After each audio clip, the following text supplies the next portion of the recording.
Very good afternoon and welcome to this EPC policy dialogue on ensuring access to strategic resources, the role for the circular economy, which we are delighted to organize with support of Sitra, the Finnish Innovation Fund.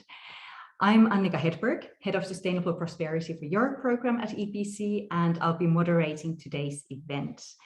We'll start with discussion with Jyrki Katainen, President of Finnish Innovation Fund Sitra and former European Commission's Vice President for Jobs, Growth, Investment and Competitiveness.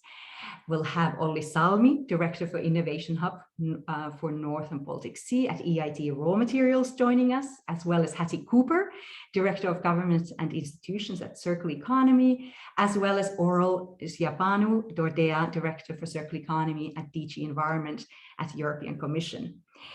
We'll then be joined by Nicole, Couder, Vice President for European Public Affairs at SUEZ, as well as Claudia Grotz, Head of Public Affairs Europe for Siemens Gamesa Renewable Energy, who will share industry perspectives on the role of circular economy enabling access to strategically important resources.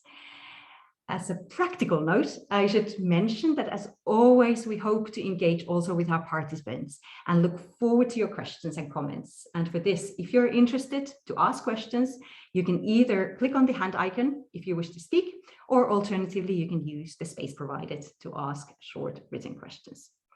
Now, when it comes to the topic for today, this really couldn't be more timely. First, the pandemic, and now Russia's invasion of Ukraine have reminded the EU, Europeans, how fragile our economy can be in case of crisis and disruptions to our supply chains.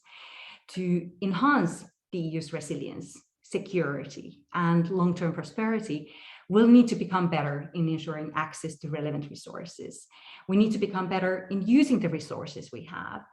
And this is a challenge for today as well as for tomorrow.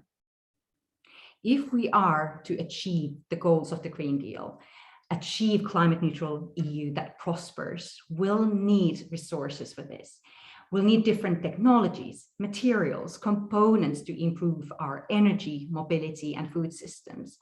We need these resources to enhance our overall production and consumption patterns. Also, if we wish to achieve a digital transformation, we'll need huge amounts of materials also for this. And many of these are currently shipped mainly from outside the EU. Reality is that Europe is highly dependent on imports from materials, metals, critical raw materials that are needed for the industry and functioning of our economy.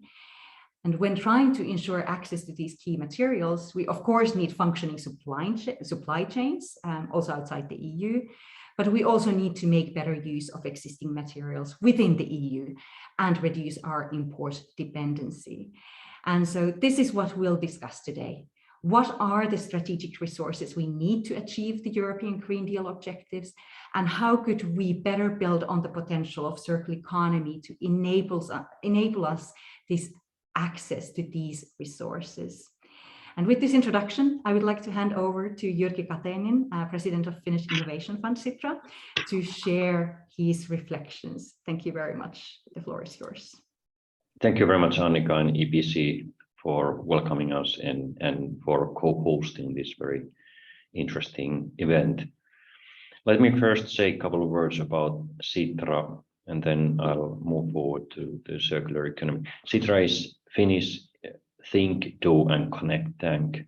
Think means think tank activities. Do means that we finance pilot projects and experimentations of private sector, but also of public authorities on various fields. And Connect means that we organize events and bring people together to form a common view on the future.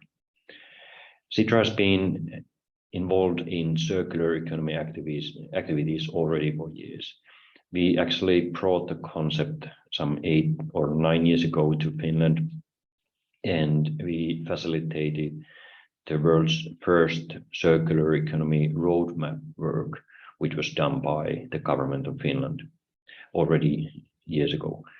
And Since that, we have been actively promoting circular economy. We established, for instance, the World Circular Economy Forum, which is a good forum for connecting people from all over the world to share experiences and meet each other and discuss the opportunities of circular economy. Our final or the latest way to deal with circular economy was published just a couple of weeks ago, when we published a study where we elaborated how circular economy could be used for addressing biodiversity loss. And actually, the results were extremely hopeful and encouraging, in a sense that, for instance, in 4 industrial areas or economic areas, like in agriculture, food production, forestry, textile industry, and so on, we could, if we took circular economy practices to these industries, we could bring the state of the nature back to the area, back to the year 2000, even without setting up any new protection areas. So circular economy, I believe strongly, will be the way the market economy functions in the future, because it is the way we can address climate change, biodiversity loss, and enable sustainable economic growth. So, dear participants, we have lived from crisis to crisis for many years now. First came COVID-19 pandemic that disrupted and imbalanced global supply chains. We don't know yet for how long and how intensively it will, this disruption will last and what kind of consequences it will have. Second came Russia's brutal war in Ukraine, of which the full consequences still also remain unknown. However, what we do know is that we need to end our dependency on Russian fossil fuels and other resources and speed up our energy transformation. Shifting away from Russian resources towards renewable energy will increase demand and prices, both for base metals and critical raw materials. As an example, the new demand for copper, a base metal essential in electrification, is growing fast. Even when continuing in its recycling rates, the current amounts in circulation would be enough only for 25 years. Evidently, electrification, our society, requires also new production for most minerals.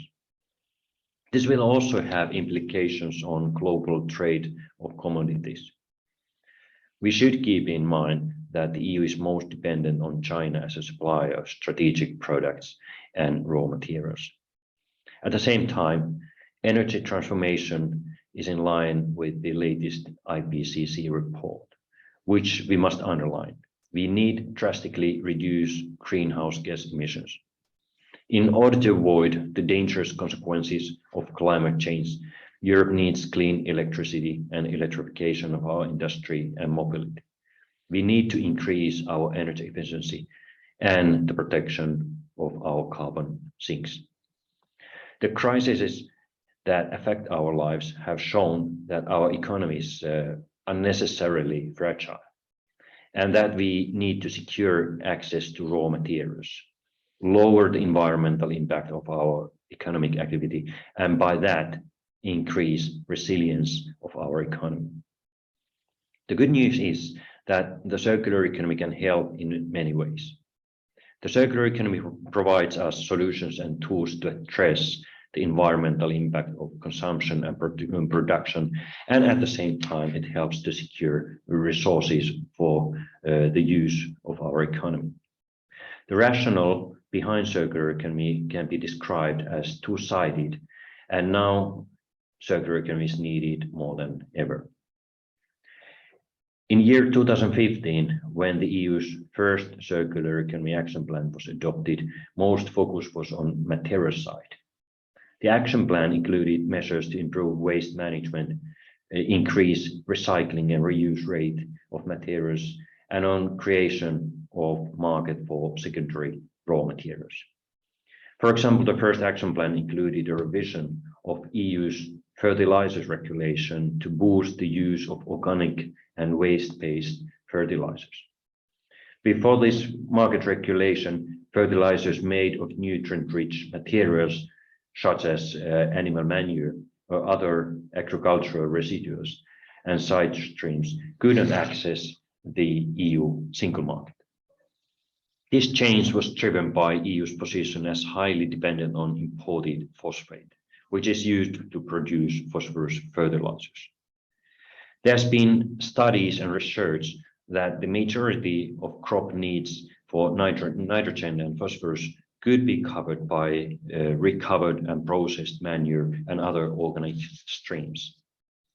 Now, this is more acute than ever, and further action are needed to increase EU's resilience in food production. In its latest Circularity Action Plan published in 2020, the EU Commission focused on product design. This is highly relevant since the environmental impact of most products is determined in the design phase. Currently, many products and materials are not designed to be recycled, which provides extra costs for recovering raw materials from decommissioned products. Producers, especially producing consumer goods, are not incentivized to design and produce products that are easily repairable. Circular solutions are also needed for extending the life cycles of equipment. Here, the EU's new initiative on eco-design for sustainable products is essential. It is expected to help to slow down the material flow through our economy. As a conclusion, in the EU's policy measures on circular economy, both upstream and downstream measures are highly needed and important. Product design will ensure that the materials will have a long life cycle and that raw materials can be recovered and reused. Alike, we need to invest on recycling infrastructure in order to recover the raw materials needed for the use of renewable energy and on its related products. Data and material traceability are crucial in implementing circular measures. Digitalization can play its part through digital product passport to enable circular solutions.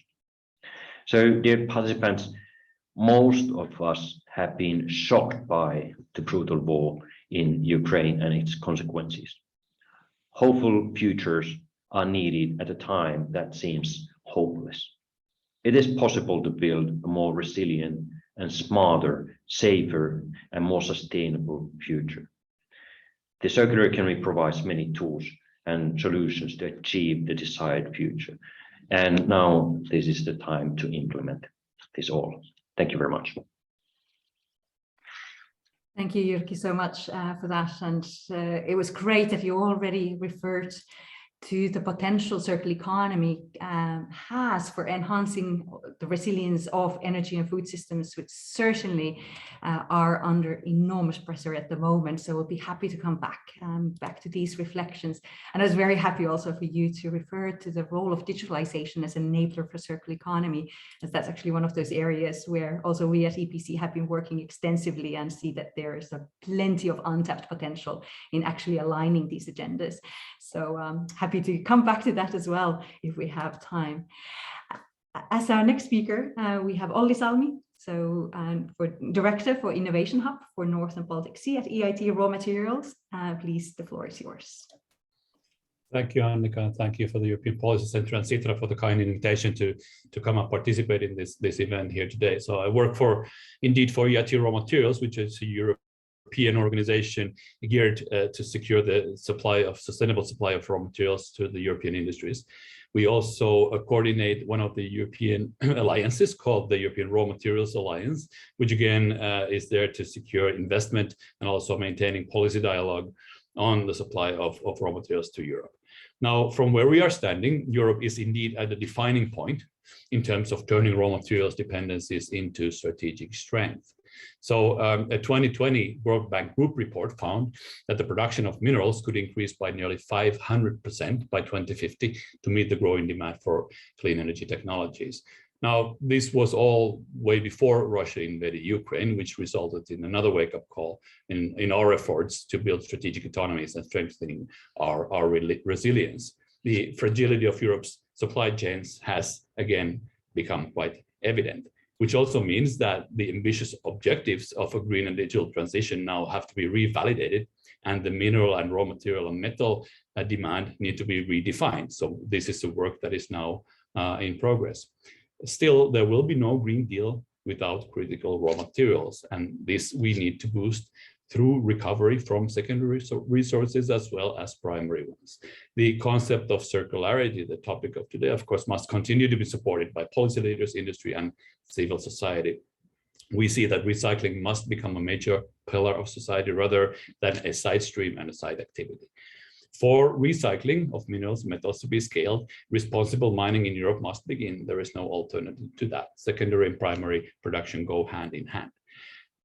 But this is something that we can do. So Europe does have the technology, we have the know-how, and we can set the highest standards of sustainability globally. Now, the issue of raw material dependency on energy is not new. Since 2010 already, the average amount of minerals needed for new unit of power generation capacity has increased by 50% as the share of renewables has risen. So we are on a more than a decade-long journey where we can see that the more energy we consume, the more raw materials there are that are non-combustible. To further advance the European transition, the European Commission has launched various important initiatives. So one of the latest, the Repower EU, that was announced in May to make Europe independent from Russian fossil fuels, is a proof of this. The activities of the Repower EU build on the investment cases that have been identified within the European Raw Materials Alliance. The proposals and investment cases pose huge questions about the availability and reliability of the raw material supply. So we have a big gap of energy to replace. According to the International Energy Agency, in 2021, the EU imported 155 billion cubic meters of natural gas from Russia. This is equivalent to 1.6 million gigawatt hours, which corresponds to more than 14 times the annual wind power output of Germany last year. So we can't replace all of this with solely renewable energy on the short term, but we can replace some. So the sheer volume needed of wind turbines, of photovoltaic panels, of fuel cells, solar panels, heat pumps, electric vehicles, and so on, to replace those missing cubic meters of Russian gas is tremendous. The time is here, and we need to rapidly assemble highly innovative and supply the industry between the member states with the raw materials that they need. We can take the full advantage of the European single market and to diversify the supply chain away from one single foreign state. So let's look at the example of rare earths, rare earth elements. So these are critical for electric vehicles, wind turbines, and electronics, a lot of European goods and energy conversion systems that we use. The idea of criticality of rare earths is not new as well. It's more than a decade-long observation from the European Commission, but still, up until now, we import 98% of these rare earths from China. There are significant rare earth reserves in Europe, again, primary and secondary, but little mining or very little recycling is taking place today. So what Europe needs is a rare earth magnet supply chain. And one thing of the European Raw Materials Alliance recent outputs is the first rare earth magnets and motors supply chain for Europe has the potential of supplying at least 20% of Europe's permanent magnet needs by 2030, which represents, again, one of the biggest investment opportunities of these decades in the traditional manufacturing industry value chains. So if we have our own rare earth supply chain, we will have a Europe that is more self-sufficient, more competitive, less reliant on China, and bringing thousands of new jobs and prosperity to Europe. Of course, it doesn't end there with rare earths. Europe is very rich in many different raw materials, and new dependencies are picking up. One example, a recent one from this year, is magnesium, where the aluminum industry in Europe is highly dependent on, and of which there is no current European production, which has been ramped down. Around 45% of the European demand of magnesium comes from the automotive industry, which goes hand in hand, of course, with the electrification of mobility as well. Some of the member states and other European nations are taking action. So Greece, and England, and Spain are planning to recover metal magnesium from secondary sources and mining waste deposits, which again contribute to zero waste and circular economy. But in addition to that, EU does need a fast track to the permitting processes for domestic mines, and the EU also needs to establish trade defense mechanisms against unfair competition and price dumping. We need to build on what the European Raw Materials Alliance has identified and drive the execution of the raw materials investment pipeline. Need to be clear on which projects are domestically and globally attractive, what it costs to ramp them up, and how we can attract institutional, public, and private financing. Now, to summarize some of our key priorities from our perspective will be the following. So first, we need to mobilize and support financing possibilities, both on the secondary circular economy and the primary resource basis. We need to create a level playing field among our global competition. We need to implement the highest sustainability standards and regulations, and also extend those to materials that are brought into Europe and into our industries. We need to scale up on education, reskilling the workforce to join and to serve the newly established basic industries that are now emerging in Europe. We need to build up domestic reserves of raw materials. We need to launch a European Raw Materials Investment Fund. We also need to choose our business partners from abroad by diversifying our supply chains and applying strict ESG standards. And finally, we do need to close those material loops and make sure that end-of-life products containing our raw materials stay in Europe. Now, these are all, of course, very ambitious targets, but they are also attainable. So we have very much to do, and so much of Europe's industrial transformation is reliant on having a robust, resilient, and a booming raw materials sector. Thank you very much. Thank you, Olli, for these reflections and for providing such concrete recommendations as well. We'll be happy to come back to these. As our next speaker, we have Hattie Cooper, Director of Government and Institutions at Circular Economy. Hattie, the floor is yours. Good afternoon, and thank you so much to EPC and Sitra for inviting me to join this very interesting discussion. I already have a lot of questions for Olli. So for those of you who don't know Circular Economy, we are an impact organisation. We're based in Amsterdam, but we operate globally to empower businesses, cities and nations with the practical and scalable solutions they need to put the circular economy into action. Our vision, again, very ambitious, an economic system that ensures the people and the planet can thrive, and our goal to double global circularity by 2032. Because in doubling global circularity, we can reduce greenhouse gas emissions, resource extraction, and limit the global temperature rise to well below 2 degrees. The points I would like to touch on today in my introductory remarks are threefold. Why is the transition to a circular economy important? Where are we in realizing this ambition? And lastly, what needs to be done to make Europe more circular? So let me take each one in turn. The importance of a circular economy transition. Well, let me start by replacing importance with urgency. I think what we've already heard in the discussions today is that we urgently need to accelerate the transition to a circular economy. Because currently our woefully inefficient, linear, take, make, waste economy is creating unprecedented environmental pressures and deepening global social inequalities. And today's reality is stark. We have reached two major milestones. We consume as a globe over 100 billion tons of materials annually, and our world has warmed by over 1 degree since pre-industrial times.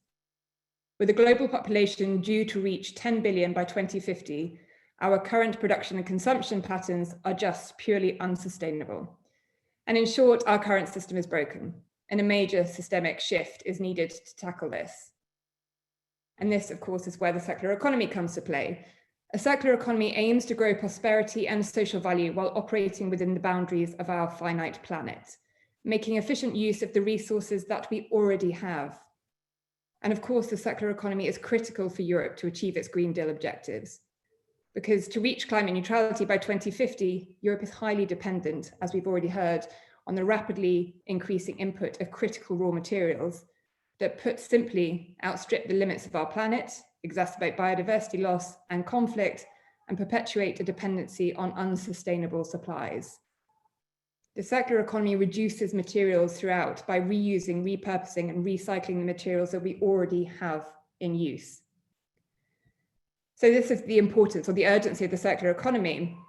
Then my second point is, where are we in realizing the transition to a circular economy? Well, this is really what the organization that I work for, Circular Economy, has been founded on. And the question that we really wanted to ask ourselves in 2017 is, how do we accurately measure and quantify the circular economy? What is our baseline? What are our targets? Where are we starting from? And how can we measure progression towards a circular economy? And in response to this, we developed the Circularity Metric. This is really a consumption-based metric which looks at how resources, so metals, materials, minerals, biomass, fossil fuels, are used to fulfill the key societal needs of an economy, from housing to mobility to nutrition. And as a result of this, we can extract a single measurement of circularity. And indeed, it's inverse, the circularity gap, the measure of materials which are wasted, lost, or not usefully cycled back into the economy. This can be applied at a national level, regional, or indeed global. So coming back to the question, where are we in realizing our transition to a circular economy? We measured that our global economy is only 8.6% circular. So of the 100 billion tons of materials we use annually, over 90% becomes waste. But as we've heard today, and I think Olli came back to this, and Jyrki in your introduction, there is a plan. The circular economy has already cemented its position in many global sustainability dialogues, and a growing number of national governments, from Chile to Finland to the Netherlands, have adopted circular economy roadmaps to tackle their own environmental pressures, enhance economic resilience, and address deepening social inequalities that the linear system has created. And if in Europe, of course, we touched on it already, there is the Circular Economy Action Plan that provides a guideline for all of the sectors, with action focused on resource-intensive sectors such as textiles, electronics, construction, and plastics, and of course, forms a key building block of the European Green Deal. So to my last point, what is needed to make Europe more circular? Well, I think we've already touched upon it, but while the evidence of the why of the circular economy is widely understood, we really know what the circular economy is about and why we should implement it, the how still remains a barrier. And to make Europe more circular, we need commitment and coordination across government and industry, but also critically beyond Europe's own borders. We need knowledge and skills, as Olli mentioned, to close the gaps, drive innovation, and really upskill the workforce. And of course, we need investment. But most of all, and if I can just close with this, we need to remember that a circular economy is not something a single country or region can implement alone. The actions of implementing a circular economy in Europe will have far-reaching socioeconomic and environmental consequences. And a circular economy transition is not socially just by default. Therefore, when we are considering how Europe becomes more circular, reducing demands on critical raw materials to power the clean energy transition, we must also crucially consider how this will impact those countries and workers who currently sustain our demands through extractive and manufacturing industries, often from lower income economies. This is a real and tangible threat that Europe's clean energy and circular transition will perpetuate and continue to enhance global inequalities if not addressed rapidly. Thank you. Thank you, Hattie. That's great to have another layer and another set of recommendations.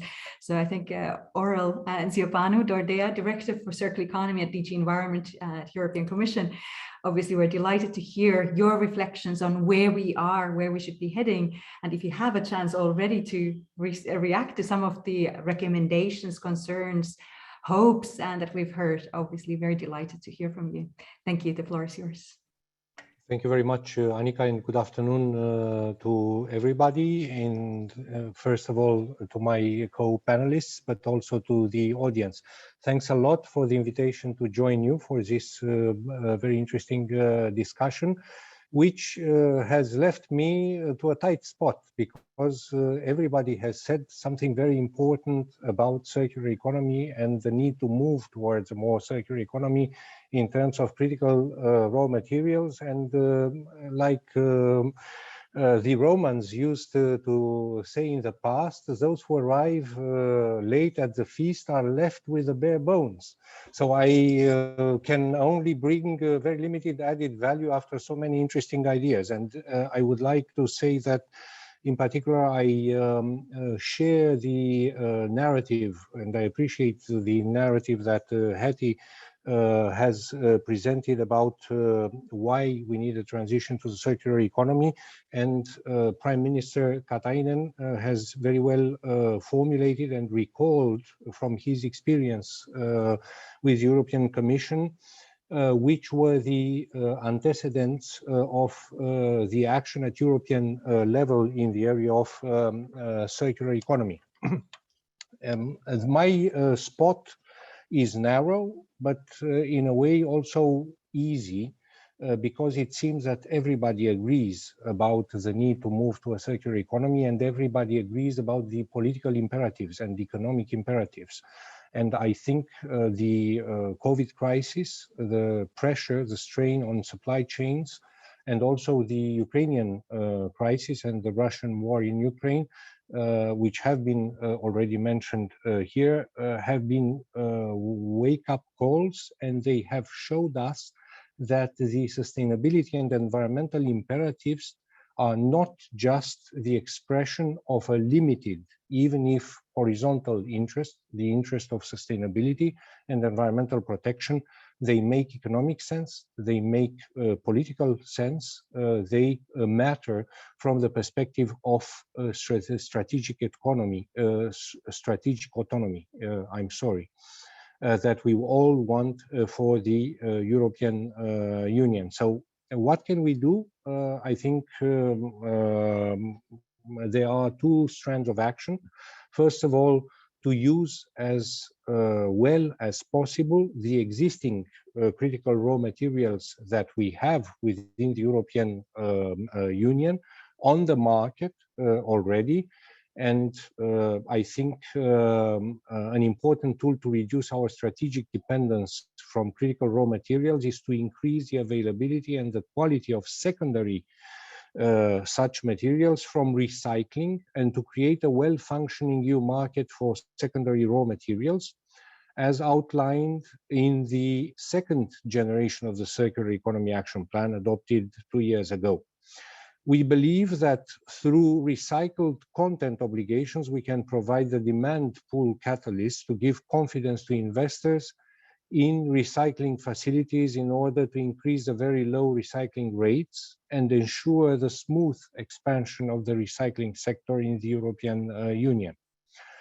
Some of you might already be aware that in December 2020, the European Commission has tabled for the discussion of the European Parliament and of the Council of batteries regulation, mandating for the first time recycled content for 4 critical raw materials relevant for batteries: lithium, cobalt, nickel, and lead. The recycled content targets are coupled with ambitious collection, recycling efficiency, and material recovery targets to improve the collection and recycling rates of all batteries and ensure the recovery of valuable materials. The proposal for a batteries regulation also proposes sustainability and transparency requirements for batteries, taking account of, for instance, the carbon footprint of the manufacturing, of also proposing supply chain due diligence requirements, and so on, and is accompanied by a novelty, batteries passport, which should help to ensure that the use, reuse, and recycling of batteries is optimized by ensuring the most important information for circularity is accessible throughout the lifetime journey of each battery.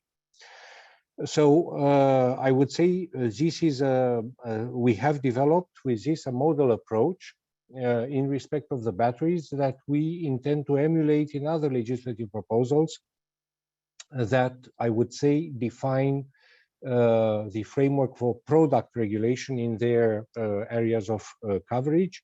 Later this year, we will come with proposals, or at the beginning of next year, we will come with proposals concerning vehicles in general by trying to merge the directive on end-of-life vehicles with the directive on type approval of vehicles, and to have a comprehensive framework that would provide a reference both for the industry and for the consumers in respect of vehicles, and which can illustrate a similar type of approach towards batteries.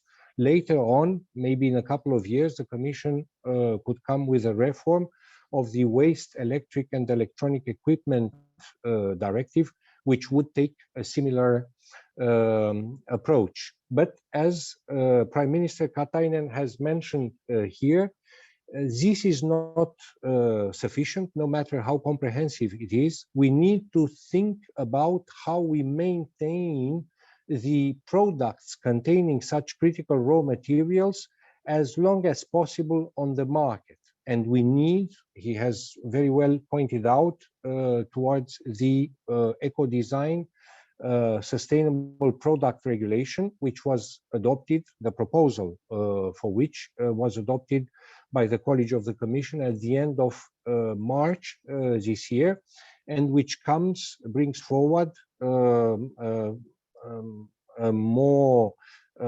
comprehensive approach concerning product design. Why? Because we estimate that on average 80% of the life cycle impact of a product is determined at this stage, and small and relatively cheap changes at the design stage can lead to major saving for consumers, society, and the environment.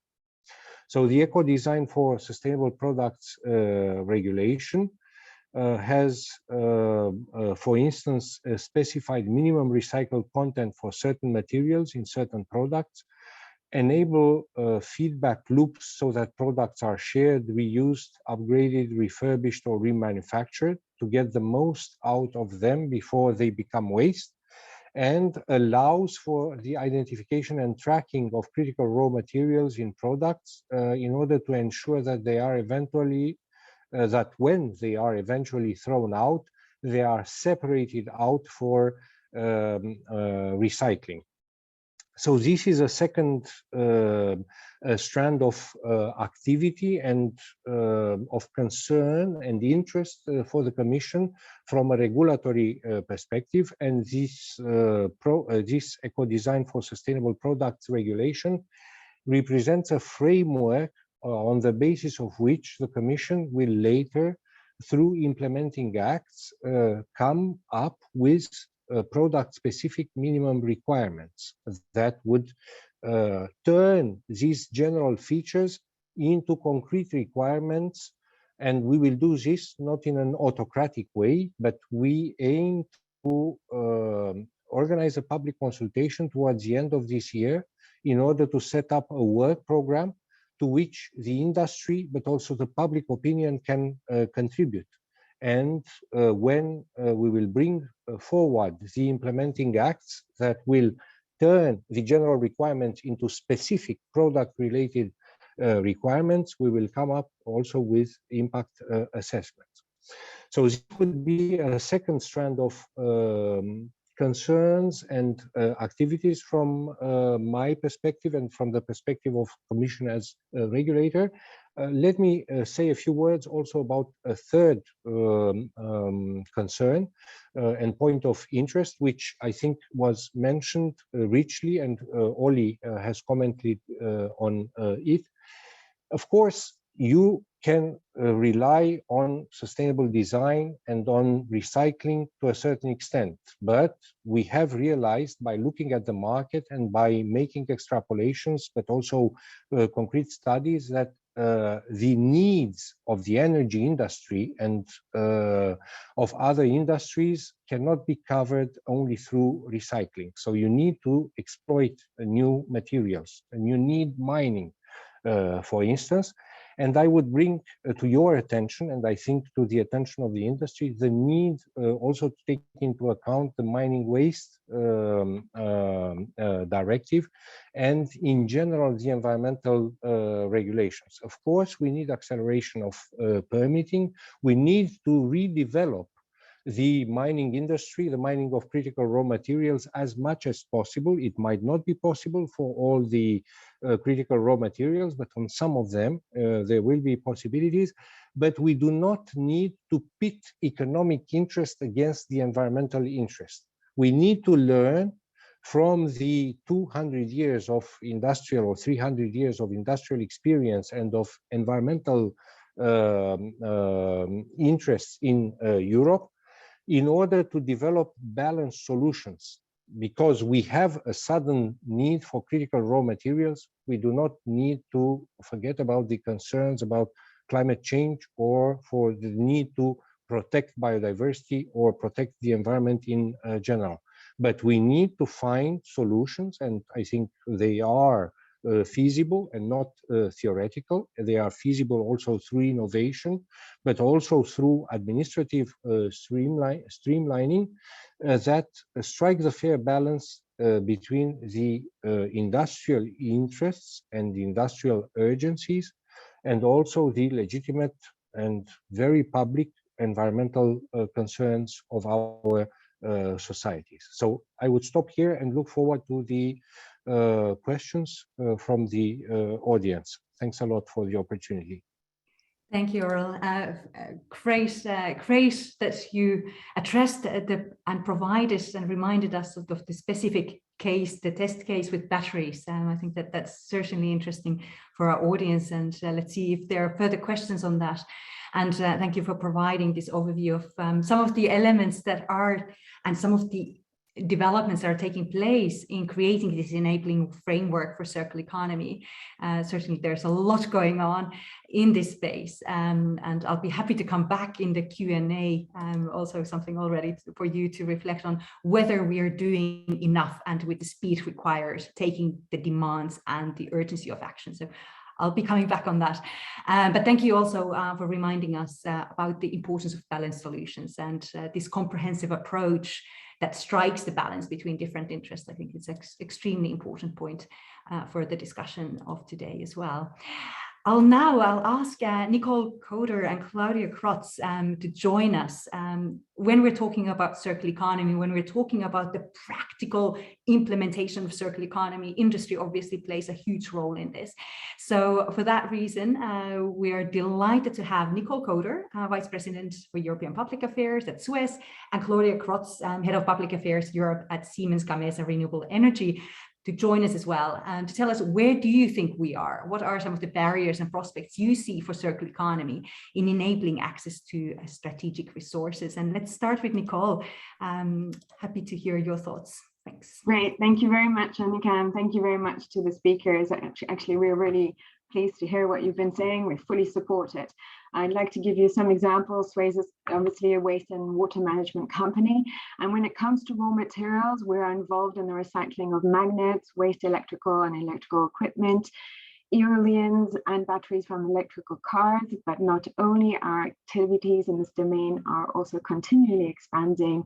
And so, yes, industry is moving forward. I'd like to also echo the link that Mr. Salmi made when it came to critical materials and batteries and permanent magnets being essential to the successful completion of the energy transition. Securing those supplies is crucial to achieving the 45% target of renewable energy in the EU's energy mix, because a lot depends on it in mobility, solar energy, and photovoltaics. But what is the situation? We have this low recycling rate that everyone has mentioned, but a lot of the problem, and this is not only for raw materials, it can extend also to the recycling of plastics. The problem is the ability to collect it, especially when it comes to rare earth materials. And the fact is that the collection in itself is a challenge, and only less than 40% of the products put on the market is collected. The other challenge is the technological aspect of it. Recycling of these critical materials is also challenging. They are present in small quantities in manufactured goods, and the separation process is difficult with some of today's technologies. But the good news is that we were involved in 3 projects with EIT raw materials. That was 3 projects that was financed. One was on the dismantling of smartphones and tablets to recover batteries and electronic boards. Another one was to develop innovative and efficient processes to recycle their own batteries from electric vehicles. And so now we have this great partnership in line. And one that I really wanted to put forward today is one that consists in developing technology in order to recycle permanent magnets. It was not up to the stage really easy to do, but we found a way, and that was really good. The key elements here to note is that magnets are found in really many applications: bicycles, electric vehicles, scooters, air conditioning systems, computers, aeolians, and the list goes on. So therefore, our recommendations today are completely in line with what all of you have been saying, which is that we need to make sure that the end-of-life products and waste materials containing rare earths stay in Europe by introducing and implementing regulation and standards that facilitating the reprocessing and recycling of products. We think that a directive on magnets, similar to that of the batteries that you mentioned, Mr. Dordea, and the recycled content obligations, should also be implemented for permanent battery magnets in order to raise significantly the recycling rate and reduce Europe's dependency on imports, but more importantly, to create a structure, a real structure for the collection and recycling of such metals.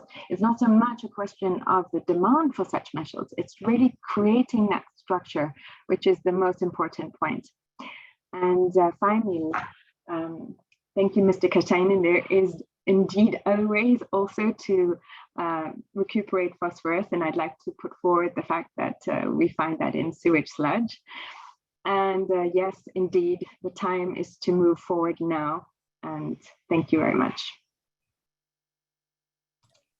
Thank you, Nicole. And immediately I'll move to Claudia. Claudia Grotz, the floor is yours. Yes, thank you very much for inviting me. I'm coming from Siemens Gamesa Renewable Energy. We are a manufacturer of wind turbines. And yes, as was mentioned before, to come up and fulfill the targets of Repower EU and making us both more energy independent and also reaching our climate targets. Our industry has a very strong role to play. At the same time, as you're all aware, also the rising raw material prices that we have seen during the pandemic and now also enforced by the war in Ukraine is affecting our industry very strongly. The higher prices, we have to deal with, and that is something we are looking at also. And that makes all these topics, as you all mentioned in your interventions, even more pressing. We have been working on recycling before. We are also a member of the European Raw Materials Alliance, working in the working groups, as Olli Salmi also explained, what are the aims there. And we are also working on the recyclability of our turbines. When we look at the material in the turbines, there is steel, there's electrical components. There are some options for recycling already. I will say a little bit more on that available, but the composite materials are still more of a challenge. So our company has developed a blade that can be recycled. So the fibers can be separated from the resin again after usage, and that will come into new projects in the future. But with the existing wind turbines, we also work in projects that are, by the way, also partly financed by the European Commission. One of them is, for example, decom blades, that is looking what can be done with the existing rotor blades in Europe and use those again. And maybe one point that was mentioned also by several speakers, what is really important to bring up these recycling industries is to make these recycling options available at industrial scale. That will be the most important topic, because yes, we can show already, for example, that you can separate such a rotor blade into its components, but then you need an industry that is taking up those single parts and making something new of it. It has been proven, and there have been certain materials made of that, but it's not at a large scale. So we also need some uptakers on the other side. Partly they can be maybe used in the wind turbine again, but not in all cases. And there are markets like, for example, the recycling for steel that is much more developed than, for example, markets for rare earth magnets in Europe. So yeah, to advance those speeds and make them available, that will be definitely very important. And then coming back to my initial statement, of course, the cost will be relevant, I think, for everybody here in the economy. At what cost and price can that be done, basically? Because yes, it has to be efficient, of course, yeah, recycling should not be more expensive than sourcing of virgin materials, of course, and to achieve that, there is still a way to go, and that will be, yeah, maybe for a first statement, the most important things to look at from our side. Thank you so much for these reactions. Before turning to the audience, I'll be happy to give a chance for all of you, for our speakers, to come back on what you've heard. If you have immediate reactions, thoughts, I'll also come back to the question I posed to you. It's about the urgency. Do you see that there's enough of a step change in both rhetoric as well as in action as a result of the COVID-19 pandemic and the Russian war? When it comes to reducing our vulnerability and dependency on many of these strategically important resources that we've talked about. So really a question, do we really see this step change? And I would also like to put in another question for you, is that we've talked a lot about the resources. We know what we will need and where we are extremely vulnerable, but are there also resources which we haven't yet perhaps actively realized that we will need, and that we will need to put in place frameworks to actually ensure access to these as well? So maybe just a consideration for the future. Are there some future challenges and that we should be actually looking into already today? I'll turn first, Jyrki, should you wish to go first? I'm happy to give you the floor. Well, thank you very much. I really want to thank all the co-panelists for your thoughts. Hattie told us that the world is only 8.6% circular, which to me tells that there's a huge opportunities.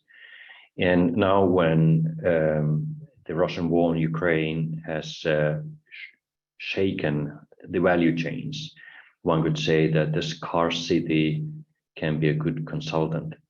So I see this particular moment as a good opportunity to change the way we do business. My second observation is that circular economy is what it's all about. It's about market economy.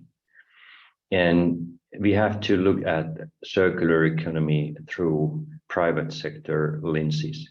And that's why I'm very happy, and I'd like to congratulate Aurel and your team for your first circular economy package of this commission. And I'm anxiously waiting for your second package in July, because it concentrated very much on a market regulation.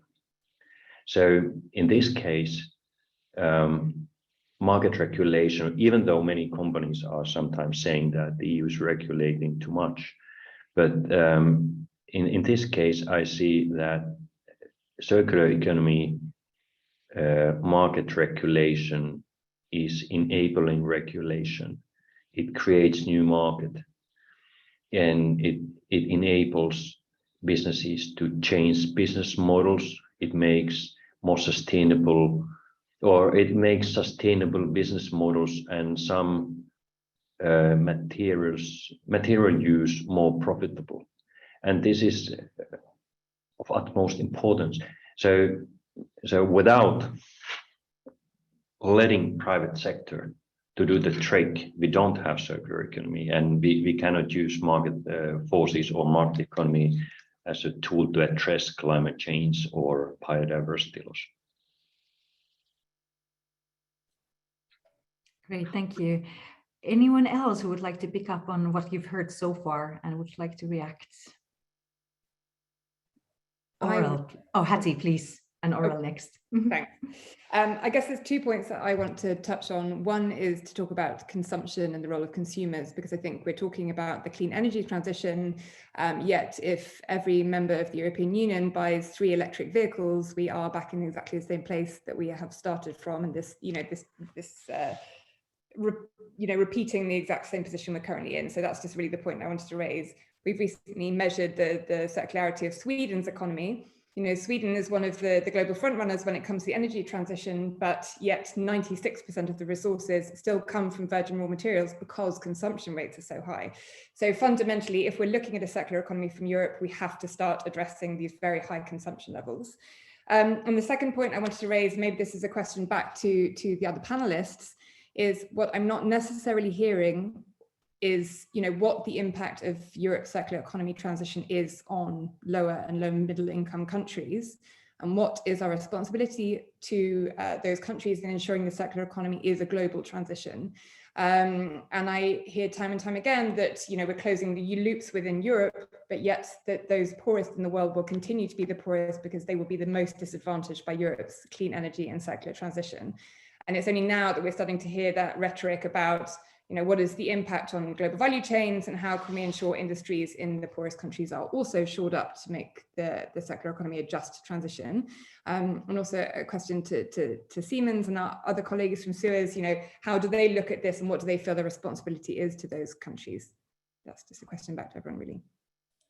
Great, we'll be happy to turn that to Nicole and Claudia. But yes, we had Aurel, you wanted to come in.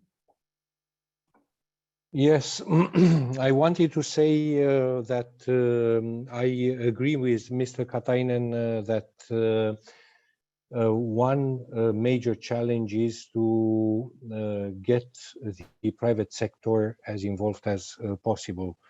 It has been involved until now, but I think as we change the paradigm and we need to scale up radically, and we see that the extrapolations that we are making is that by 2030, by 2050, we need sometimes 20 or 30 times more critical raw materials of a certain nature. It's clear that radical change is necessary. So we need the engagement of the private sector. And indeed, we need such a proposal being implemented in practice, like the eco design for sustainable product. We need to put it in practice on a massive scale. We need this will lead to will have transformational impact in the production and conception of certain products. So here there are opportunities. I think we also, I mean, it seems banal what I'm saying, but we need also to understand better the reality around us. We need better data about what critical raw materials are available for recycling already on the market, and what are the needs. On future needs for raw materials, we have the raw materials scoreboard. The third edition of it, I understand, is now out. It covers geopolitical and technological and market developments and likely needs. We need to build on this. I think EPC has worked also in the past on this, and we should continue the collaboration with you in order to understand better which is current situation and build more effective policies based on a finer understanding of the reality. Great, thank you. And Nicole and Claudia, on Hattie's question about the global impact, would you like to come and reflect on that as well? And obviously anything else you may wish to add on? Claudia.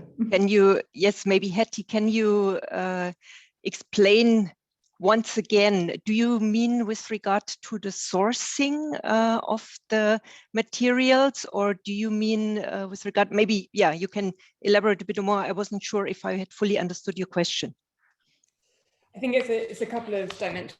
So at the moment, we're working with UNIDO and the European Investment Bank to work with European headquartered multinationals and their suppliers in low-income countries. So really looking at what circular economy practices you can put into place in those low-income countries to really strengthen the whole of the value chain, rather than only looking at it from the European perspective.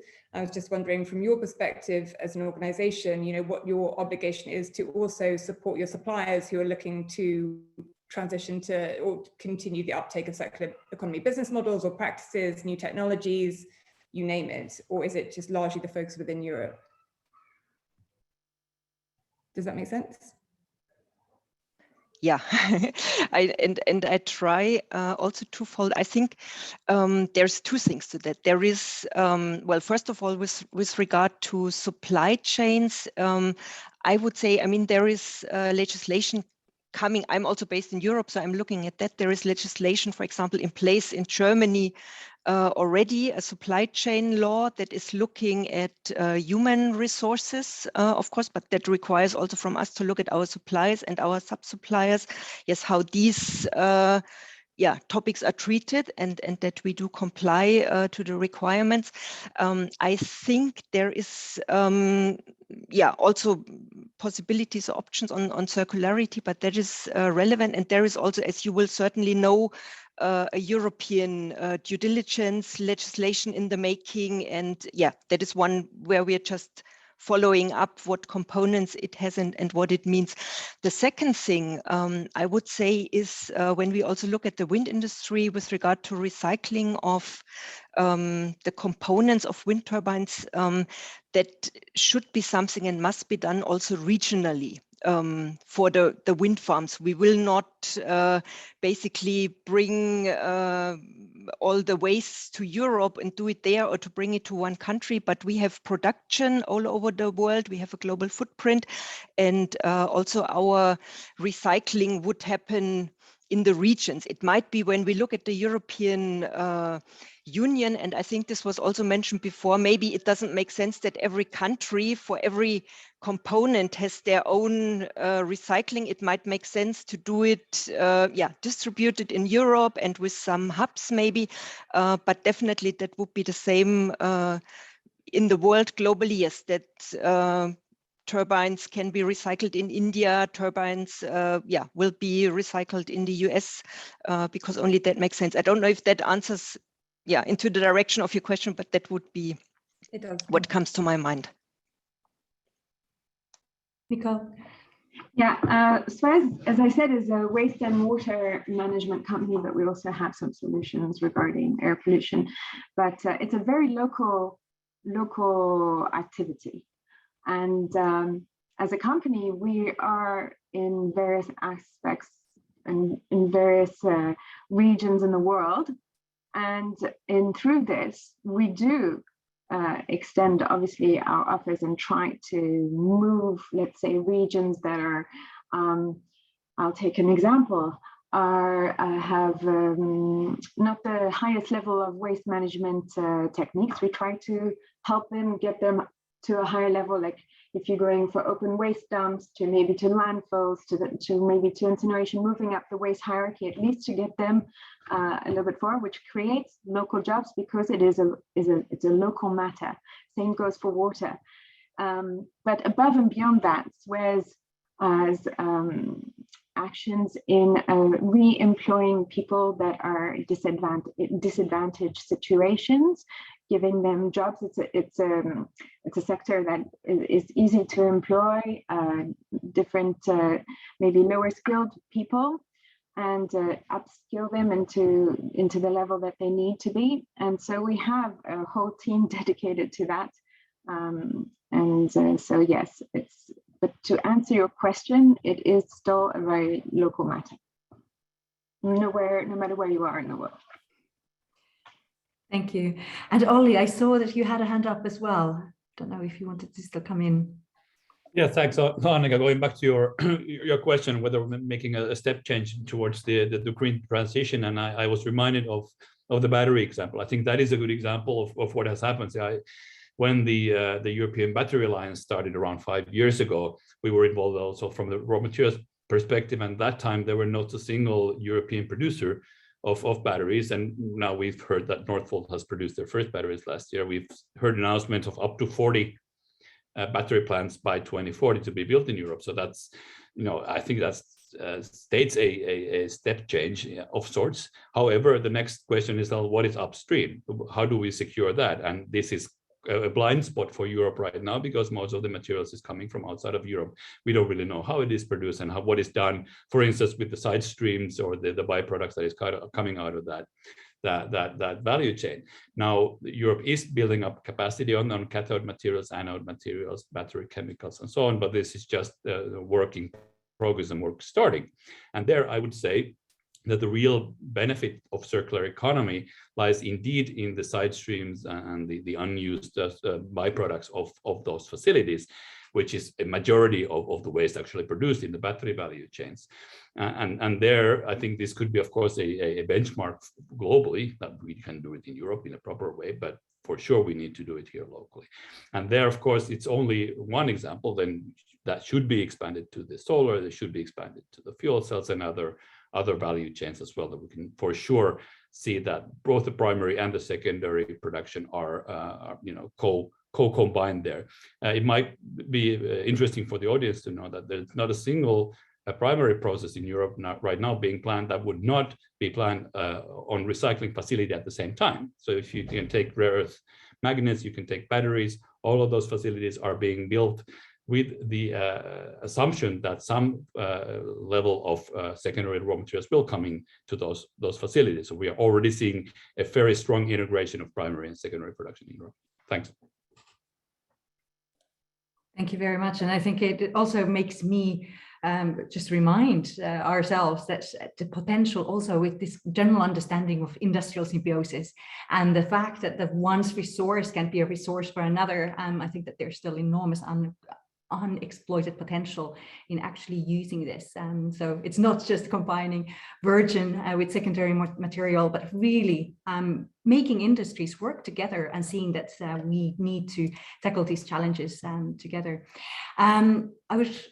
I don't see questions in the audience, so I would like to push forward a few questions to you, if I may. So we've been talking about various different sectors and kind of what needs to happen. I would like to see that we've touched upon energy and to some extent mobility, batteries, also to some extent food. Are there sectors, or is there one sector that you would like to highlight where we see that there's notable unexploited potential to benefit from circular economy? This is also to think of where is action needed, be it within industry or within the policies that we put in place. Is there really an area where we see that there's enormous gap in the potential and what is actually being done? And then a second question I would like to put forward to you is that we've talked about a role of different policies, for example, eco-design, but obviously there are a lot of other tools that are available when we're looking at what makes an enabling framework for circular economy. And I'll be happy to hear your thoughts on some of the other instruments, tools that the EU has available. And if you have any thoughts, concerns, hopes when it comes to, for example, green public procurement, waste legislation, the investments we see under be it MFF, Multi-Annual Financial Fund, or Recovery and Resilience Facility. Also the potential for sustainable finance agenda to play a role. So happy to hear your thoughts on also these additional tools that we have available. So I'll see if anyone wants to go first. Just do push your hand up. Otherwise, I'll be happy to go, for example, for Hattie, if that's okay. That's absolutely fine. I was just thinking about your second point about tools and the enabling framework for the circular economy in Europe. And actually one of the initial comments that was made by one of the speakers, and apologies, I can't remember who it was, about digitalization and how that powers the circular economy transition. And I think that also links to your point about industrial symbiosis and how industry can work better together. We've talked about the lack of data. And I think for us at Circular Economy, so much of what we're doing is about quantifying the circular economy, whether that's at an industrial level, city level, national level. And I think what we find is that without this kind of widespread access to data and, viable data, and then coupled with that, the digital platforms that allow anyone, and I mean really anyone in Europe, to be able to access information on how they can implement circular economy business models, if you're an SME, how you can develop and implement circular economy policies at a national level, etc. So for us as an organization, really having that digital infrastructure and the data that sits behind it, so that anyone really from an industry or governmental level can understand how they can better position themselves in the circular economy, and also within that understanding the trade-offs, because we all know that the circular economy comes with a huge volume of trade-offs, environmental, economic and social, and I feel like I'm banging this drum, but the circular economy and the clean energy transition has to be just, and we have to take that social dimension into account. And I guess the other point, and of course that's the skill set of everyone that's on this panel today, is also how do we power the workforce to be able to adopt and implement circularity? So what are the skills needed to transition to these clean energy sectors, and how do we really power that within those specific industries? But I will leave it there and hand over to my colleagues on the panel. Very good. Who would like to go next? Any reactions? Olli, any comments you would have? Yeah, well, I think that going a little bit towards Hattie's perspective and look at the global dimension. So we are quite concerned that Europe doesn't have the raw materials to do the energy transition, the green transition, but neither does the globe. And this is I think that another kind of a blind spot that we have. So how do we make sure that at least the majority of countries around the world would reach an acceptable level of carbon balance, rather than Europe being on the zero level, and then the rest of the world needs to take care of their own because there are simply not enough raw materials. So I think that this kind of a discussion we do not really have. How do we enable and allow also the circular economy and the green transition, globally, and how do we secure the metal demands there? Because of course it is a global market, and at the end of the day, of course, it is a global climate. So I think that this is a discussion that we don't really have in Europe, and that should be addressed quite much strongly than we do today.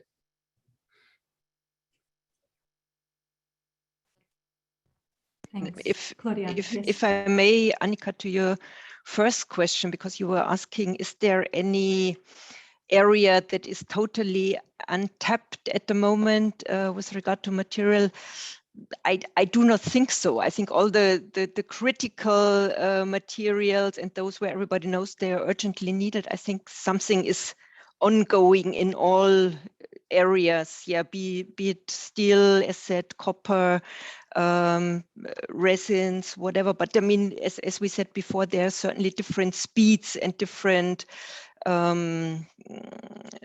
readiness basically of these industries, and certainly not an industrial scale of all of them. So that might be certainly the reason for that. And another thought maybe, I mean, there is ongoing research and development, certainly also into new materials for a lot of areas, and that might be of course relevant, and I'm also sure it is, to put as a requirement into this kind of research, also to think about from the very beginning of development how much these new materials can be also developed in a way that recycling and circularity is already built in. But this is certainly a second thing that is very important, that this goes on, and this development goes on, both done by companies and also supported in our case, as we're talking at the European level, by European public and also private money. Great. And Jyrki, you have your hand up. Annika, there seems to be 3 questions which are quite interesting. I don't know the answers to those, but may I comment on those? Absolutely. Yes, sure. Good. Marta Sjögren is asking about repurposing of CO2 instead of storaging it, and that's very interesting topic. I don't know what the EU could do in order to enhance repurposing CO2. I just know that one of the big energy company, Finnish energy company, Fortum, just invested in repurposing CO2. Basically, the company is owning recycling site where they are recycling plastics, and the streams of plastics which cannot be recycled, they incinerate it and capture CO2 and repurpose it to a new plastic. So it sounds very interesting, and they claim that it's economically viable. But do anyone else in the panel have any ideas what could be done in order to encourage this to happen more? So and Stefan Sipka is asking, to what extent can Sovietization help reduce EU's dependence on critical materials, which are imported from abroad? I think this is core, and this is part of the circular economy. So people don't need to own the assets by themselves. Instead, we could use the same assets like mobility as a service is a good example of that. And here again, the question is how we could encourage this. I don't know how much we can do in regulatory side. Maybe there is something, but maybe the client or consumer demand is key on this. But it's interesting question. If anybody would like to comment on that. Great, thank you. And I see Olli, you would like to come in? Yes, I think that's a good point, really, on repurposing CO2 and reutilizing. And we have seen a few projects now lately on carbon capture and use, and is particularly on mineral carbonation. And this would come then as part of an industrial symbiosis where you do need somebody capturing actually the CO2, typically from an energy, and then somebody having large volumes of minerals to be carbonated, and this is typically a mining industry or a processing industry. And where those two meet, I think there are good potential right now. According to the data from these projects, the per ton price of mineral carbonation, chemical mineral carbonation, is coming very close to the cheapest storage alternatives right now. So we are reaching a business relevant view there. Of course, one issue there is that what happens to the tailings or mine waste that is being carbonated. And typically the situation is that if you have a large tailings or mine waste volumes, they don't have to pay a very high tax on depositing that waste. But once they start using it, it might change its nature. So that goes again into the waste legislation. What happens to large volumes of mining waste when you start treating it? And I think this is something that a policy solution should be found, that is actually a potential source for CO2 capture and then use without a unnecessary burden of tax results to the companies. Great, thank you. And I'll be happy to give also the other panelists a chance to comment on the three questions that we have on repurposing CO2, the legislation around new materials, which is considered very slow, as well as then on the question of servitization and to what extent this could help reduce EU's dependence on critical materials imported from abroad. So anyone else wishes to come in on any of these three questions? And if we don't have reactions from the others, at least I'll be happy to hear from Aurel. It would be great to hear your comments, reflections on these. Listen, I listened with a lot of interest to the perspectives that the other co-panelists wanted to share. Partly, I'm still discovering this area because I have started on circular economy not so long ago, at the beginning of May. So this has been very interesting. The comment I would like to make is that I mean, as we aim to scale up the circular economy approaches, you need also not only to have the private sector on board, but you need to have the society on board. And although this may also appear as a banality, like the need for more accurate data in order to have better tuned policies, I will still say it. In order to have the society on board, you need education. And we need to reflect how we work with the schools. So schools, not universities, not research, no, educating children and youth in order to use better redesigned product and to re-inculcate the culture or recreate a culture of recycling. In some of the European societies, this culture has been recreated over the past few decades, but not everywhere. And I think we need to do, in particular, if you want to change the philosophy of the design of products, we need to reflect and to work better with the school, with all the young generations.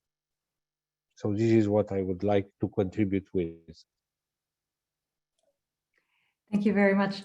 I would finish up with one last question, and it's great that you brought in the importance of bringing people on board, but I would still like, especially as we have industry representatives here, I would like to finish up with one question on how we really can turn our climate and environmental goals into competitive advantage for Europe and European industry.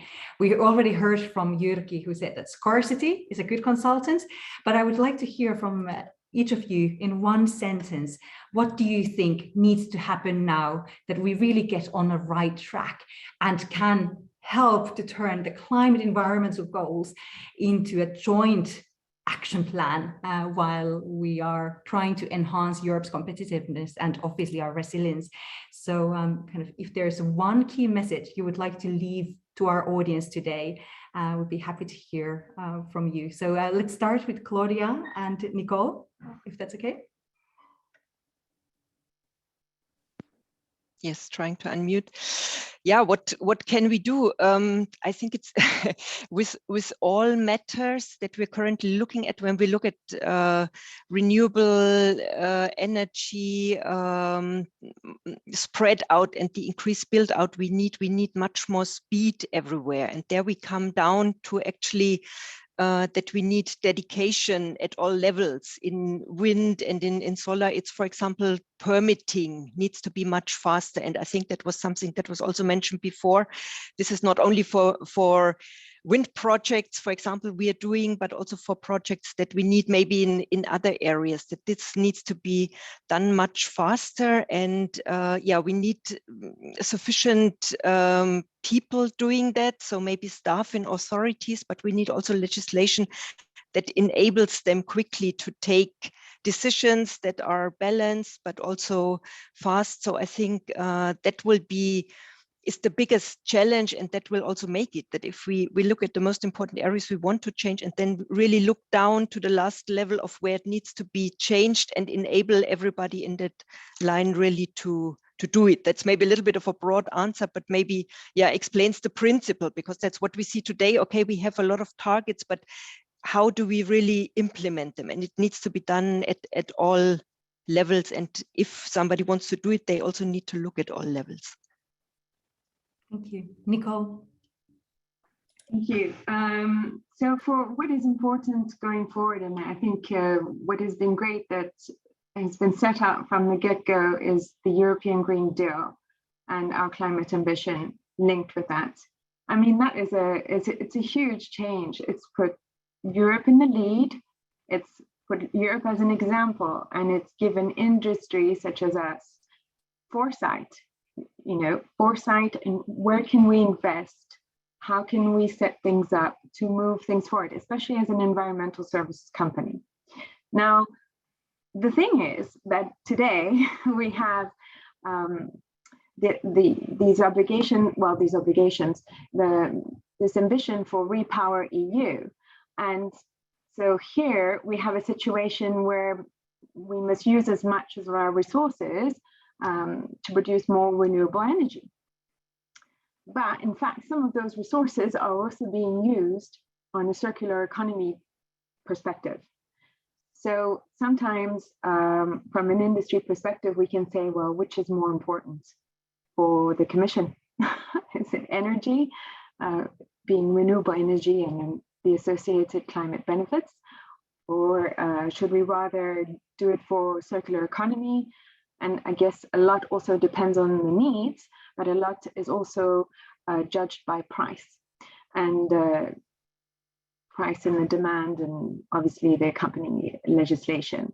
So that's the only thing I think would be important to note, is to sort of where is the priority, knowing that overall our ambition is to reach close to net zero in 2050, and that is really the ultimate goal. Thank you. And Olli, if I may turn to you. Thanks. I think that, and I'm again reminded back to your earlier question, what is, do we have some hidden, really, kind of low-hanging fruit that we haven't noticed? And I'm going back to the critical raw materials list and the scoreboards that were mentioned earlier here, and the surprises that we can have from there. And I keep thinking about the magnesium case that nobody really saw coming, and it was nowhere in the radar, and all of a sudden there it was. And I think that somehow our current way of seeing what is critical to in terms of materials and metals to the energy economy is somehow still a little bit too slow and rigid, and it should be much more dynamic and allowing for speedy changes. So of course, some of the materials like rare earth elements, it's clear that they will probably for a long time now stay as critical raw materials. But for the others, I think that we need a lot more flexibility in understanding our data and really being able to predict, where do we go? And this is, of course, also a part of a policy dialogue, and it needs a policy feed into these models so that we can actually, see the vulnerabilities and the sensitivities in our prognosis. And I think that this is something that we work at the IT Raw Materials quite hard on, and of course, together with the European Commission, DG GROW also in understanding really the dynamics of the raw materials market in terms of the criticality to the European energy infrastructure and the Green Deal. Thank you. And Hattie, your last word. Yes, well, I was just building on, I think, from what Nicole was saying about the priorities. So of course, from me coming from a circular economy perspective, to achieve climate neutrality by 2050, Europe needs to adopt and implement a wide-scale circular economy. But Aurel, you might think this is very banal again, but crucial to that is collaboration. So you need the policy frameworks, but you also need industry to drive that innovation. They can move a lot quicker. They can really show you how it's done. But then also critically, we also need the consumer to change the way they consume and demand that of industry. So I think for me, really, it's circularity. And to achieve that, we need mass mobilization, government, industry, citizens. And of course, we need widespread collaboration to enable that systemic shift. Great, thank you. And Jyrki, would you have any additional reflections? Well, yes, we all know that addressing climate change is must, and it's a global megatrend. Biodiversity loss is going to be as big issue as climate change is today in 5 years' time. And at the same time, we have a desperate need to boost sustainable economic growth in order to finance our welfare society. And additionally, there is a need to strengthen our strategic autonomy, which means that partially, to some extent, value chains should be localized. And answer to all these is circular economy. And the EU is inevitably forerunner in these, thanks to Commission activities. So I believe in process effect, meaning that if we manage to create favorable regulatory environment, it may become a global standard. So let's keep going on good path. There is a lot of work to be done, but I believe in this. Thank you very much. And Aurel, do you want to finish with the Brussels effect? Yes, we return to writing legislation, boosted by the comments from Mr. Katainen. No, but seriously now, Indeed, this is very important, and because this is a fine market and a very demanding market, and also a very strong market as well, the quality of the regulatory approach, and also in general, of the quality of the standards which are developed by the market, and the business practices also developed on this market, will indeed set a global standard. So I cannot comment any further, and return to the ink and paper of those drafting legislation. Thank you so much. Thank you, everyone, for joining. I think that what our discussion has reminded us is that in many ways, the pandemic, together with the war, they really are providing a defining moment for the EU. And this should lead to new thinking about the resources that we need for sustaining and creating more sustainable, competitive, and resilient economy and society. And our discussion has surely recognized the role circular economy can and should play in these efforts. So thank you, Jyrki and Sitra, for joining forces in organizing today's discussion. And we very much look forward to continuing the discussion. I think the discussion has certainly demonstrated that the rationale for accelerating these efforts is only growing by the day. And so we really look forward to engaging with you and with others in continuing this discussion. And we'd like to wish everyone a very good afternoon and a good rest of the week. Thank you very much.